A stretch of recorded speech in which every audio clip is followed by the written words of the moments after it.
Hi my loves, welcome back to my channel. If you're coming across my content for the very first time, my name is Ninabel Kings and I'm a mommy YouTube content creator based in Enugu, Nigeria, and you are so welcome to my YouTube channel Bell Kings TV. In this video I'll be showing you all how I prepared the most delicious vegetable Nigerian stew. Please make sure you are subscribed and do well to turn on the notification bell beside the subscription button so that you can always get notified whenever we upload a new video. God bless you and thank you for joining our unique community.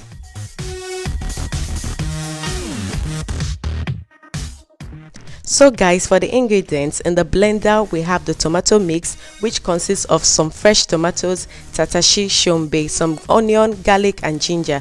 And for the vegetables we have curry leaves, scent leaves and the pumpkin leaves.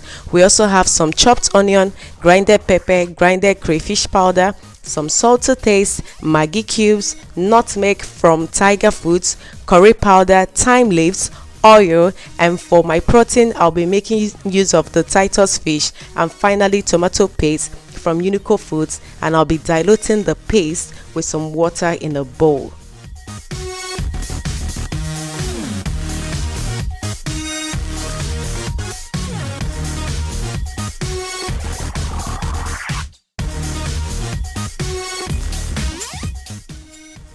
So right now I am blending the tomato mix and also diluting the tomato paste with some water like I told you guys earlier.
So guys, for the stew that we have successfully prepared, you can either enjoy it with some rice, okay, like I have here some rice, I have some macaroni and I have some pasta, so you can enjoy it with any of this, okay.